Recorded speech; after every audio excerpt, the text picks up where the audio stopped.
Kung ang labanan lang ay salita, super weapon ng Pilipinas si Secretary Gibo Teodoro. Sa naganap na Shangri-La Dialogue nitong katapusan ng May 2026, matapang niyang hinarap ang ilan sa mga pinakamalalaking issue ng seguridad sa Asia. Kabilang na ang patuloy na tensyon sa West Philippine Sea at ang lumalawak na ambisyon ng China sa rehiyon. Sa video na ito, hihimay-himayin natin ng ilan sa mga mahalagang pahayag ni Secretary Teodoro, ang mga mensaheng nais niyang iparating, ang kasaysayan sa likod ng mga ito, at kung ano ang maaaring maging epekto nito sa patuloy na alitan sa West Philippine Sea. Pero bago natin pag-usapan yon, mahalagang maintindihan muna natin kung ano nga ba ang Shangri-La Dialogue at bakit ito itinuturing na isa sa mga pinakamahalagang pagtitipon tungkol sa seguridad sa buong Asia. Ang Shangri-La Dialogue ay isang taunang pagpupulong ng mga defense ministers, opisyal ng militar, eksperto sa seguridad at mga leader ng iba't ibang mga bansa upang talakayin ang mga pinakamahalagang usapin ukol sa depensa at seguridad sa rehiyon. Nagsimula ito noong 2002 at ipinangalan sa Shangri-La Hotel sa Singapore kung saan ito tradisyonal na ginaganap. Sa madaling salita, isa ito sa mga iilang pagkakataon kung saan nagkakaharap ang mga bansang may magkakaibang interes upang ipaliwanag ang kanilang mga posisyon, magbigay ng mga babala, at minsan ay direktang sagutin ang mga kritisismo mula sa ibang bansa.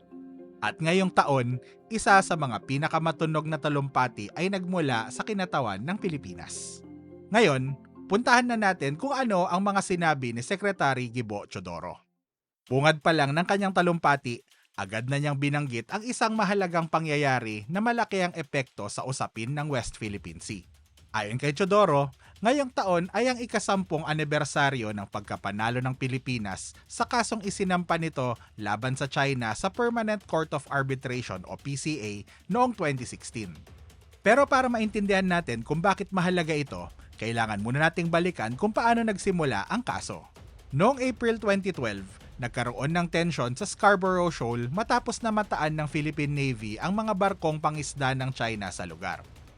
Nang subukan ng Pilipinas na magsagawa ng operasyon laban sa mga mangingisda, dumating ang mga barko ng China at nagsimula ang mahabang tensyon sa pagitan ng dalawang bansa.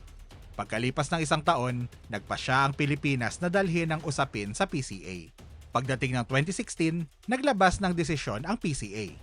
Ayon dito, walang legal na basihan ang malawak na pag-angkin ng China gamit ang 9-dash line kung ang pagbabatayan lang ay ang international na batas at ang United Nations Convention on the Law of the Sea o UNCLOS. Ito ang desisyong tinutukoy ni Teodoro sa kanyang talumpati. Binigyan din niya ang paggalang sa international law bilang pundasyon ng kalayaan sa paglalayag. Para kasi sa China, ang malaking bahagi ng South China Sea ay kanila ayon sa tinatawag nilang 9-dash line, na noong 2023 ay in-update at ginawang 10-dash line. Ang basihan nito ay ang isang mapa na inilabas sa China noong 1946 na may 11 guhit na nakapaligid sa malaking bahagi ng South China Sea. Pagdating ng 1952, binura ni Mao Zedong ang dalawa sa mga guhit na ito kaya ito naging 9-dash line. Upang ipaglaban ang kanilang inaangking teritoryong dagat, nagpapatrolya ang mga barko ng Chinese Coast Guard sa tinatawag natin ngayong West Philippine Sea, kung saan tinataboy nila ang ating mga mangingisda at pinahihirapan nila ang Philippine Coast Guard. Sa kabilang banda, ayon sa UNCLOS na siyang ginawang batayan sa naging pasya ng PCA noong 2016, walang legal na basehan ng 9-dash line ng China at kinilala ang mga karapatan ng Pilipinas sa loob ng sarili nitong Exclusive Economic Zone o EEZ sa West Philippine Sea. Ang UNCLOS ay isang international na kasunduan ukol sa paggamit at paghahati ng mga karagatan na napagkasunduan ng mahigit 160 na bansa, kabilang ang Pilipinas at ang China. Maraming alituntunin ng UNCLOS, pero ang mahalaga para sa usapan natin ngayon ay ang pagtatalaga nito ng EEZ sa mga bansa. Ayon sa UNCLOS, ang Pilipinas lamang ang may karapatang mangisda at makinabang sa mga likas na yaman sa loob ng bahaging sakop ng ating EEZ sa West Philippine Sea. Ang ginagawang pagtaboy sa ating mga mangingisda at ang pagpigil sa atin na makinabang sa mga likas na yaman sa loob ng ating EEZ ay taliwas sa naging pasya ng PCA noong 2016 at sa interpretasyon ng UNCLOS na ginagamit ng PCA. Ito ang dahilan kung bakit paulit-ulit na binibigyang diin ng Pilipinas at ni Secretary Teodoro sa kanyang talumpati na dapat igalang ng lahat ng mga bansa, kabilang ng China, ang mga obligasyong kanilang tinanggap sa ilalim ng UNCLOS. Pero hindi doon nagtatapos ang mensahe ni Secretary Teodoro. Matapos niyang ipaliwanag kung bakit mahalaga ang paggalang sa international na batas, tumungo naman siya sa larangan ng diplomasya at negosasyon.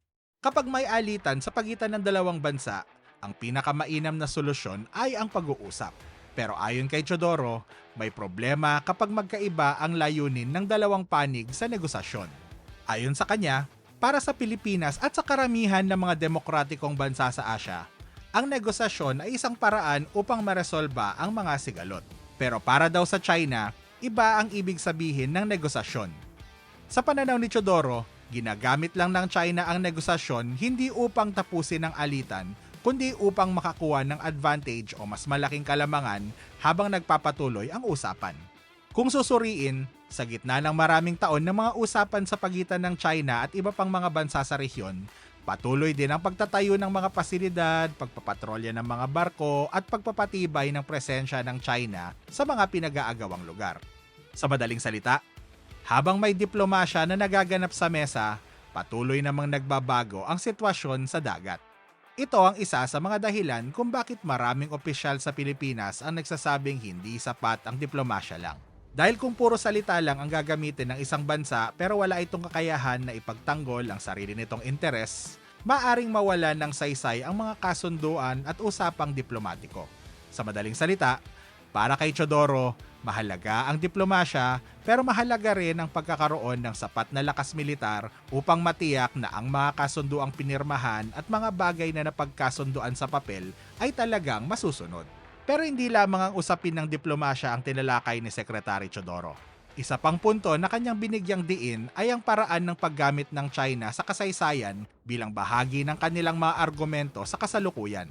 Sa kanyang talumpati, pinuna niya ang pagbabalik ng China sa kasaysayan ng militarismo ng Japan upang questionin ang mga ginagawa nito ngayon sa larangan ng depensa at seguridad. Walang duda na nagdulot ng matinding pinsala ang Japan sa maraming mga bansa sa Asya noong World War II. At isa ang Pilipinas sa mga bansang yon. Pero ayon kay Teodoro, hindi na dapat ginagamit ang kasaysayan bilang dahilan upang baliwalain ang mga nangyayari sa kasalukuyan. Mahigit 80 taon na ang nakalipas mula nang matapos ang digmaan at sa loob ng panahong yon, malaki na ang pinagbago ng Japan. Sa kasalukuyan, mas kilala ang Japan bilang isa sa mga pangunahing tagapagtaguyod ng international na batas, kaunlarang pang-ekonomiya at kooperasyong pang-seguridad sa rehiyon.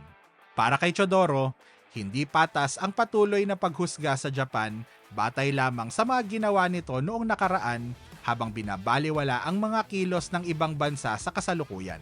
Hindi rin nag-atubili si Teodoro na banggitin ang ilang mga kontrobersyang inuugnay sa China, kabilang ang mga alegasyon ng espionage o paniniktik at ang pagpasok ng mga substandard na produkto sa merkado. Para kay Teodoro, ang mga usaping ito ay nagpapakita na ang mga problemang may kaugnayan sa China ay hindi lamang limitado sa teritoryo o seguridad sa dagat. Ayon sa kanya, ito rin ay may kinalaman sa ekonomiya, teknolohiya at sa paraan ng pakikipag-ugnayan ng mga bansa sa isa't isa. Pero marahil ang pinakamahalagang mensahe ni Secretary Teodoro ay inilaan niya para sa pinakadulo ng kanyang talumpati. Matapos pag-usapan ng international law, diplomasya at seguridad, bumalik siya sa isang simpleng prinsipyo. Ang soberanya ng Pilipinas ay hindi maaaring ipagpalit o isuko. Ayon kay Teodoro, hindi lamang ito usapin ng politika o opinyon ng kasalukuyang administrasyon, kundi nakasulat mismo sa saligang batas ng Pilipinas. Ayon dito, tungkulin ng Estado na ipagtanggol ang teritoryo ng bansa at pangalagaan ang pambansang soberanya. Sa madaling salita, hindi maaaring basta na lamang magpasya ang sinumang pangulo, kalihim o opisyal ng gobyerno na isuko ang alinmang bahagi ng teritoryong kinikilala ng Pilipinas. Para kay Teodoro, ito ang dahilan kung bakit patuloy na pinaglalaban ng Pilipinas ang mga karapatan nito sa West Philippine Sea sa kabila ng malaking agwat sa lakas militar at ekonomiya ng Pilipinas at China. Hindi ito dahil naghahanap ng gulo ang Pilipinas at hindi rin ito dahil nais nitong palalain ang tensyon sa rehiyon. Sa pananaw ni Teodoro, ginagawa lamang ng Pilipinas ang tungkuling ipinag-uutos ng konstitusyon at ipinagtatanggol ang mga karapatang kinikilala sa ilalim ng international na batas. Hanggat nananatili ang obligasyong yun, sinabi ni Teodoro na hindi maaaring talikuran ng Pilipinas ang kanyang soberanya, ang kanyang mga karapatan sa dagat at ang kanyang teritoryo. Maaaring hindi sumang-ayon ang lahat sa mga sinabi ni Secretary Teodoro, ngunit malinaw ang mensaheng nais niyang iparating sa Shangri-La Dialogue. Para sa Pilipinas, ang usapin sa West Philippine Sea ay hindi lamang tungkol sa mga isla, barko o mga linya sa mapa. Ito ay tungkol sa soberanya, pambansang interes at sa karapatan ng isang bansa na ipagtanggol ang mga teritoryong kinikilala nitong kanya. At habang nagpapatuloy ang tensyon sa West Philippine Sea, malamang hindi ito ang huling pagkakataon na maririnig natin ang ganitong uring paninindigan mula sa Pilipinas.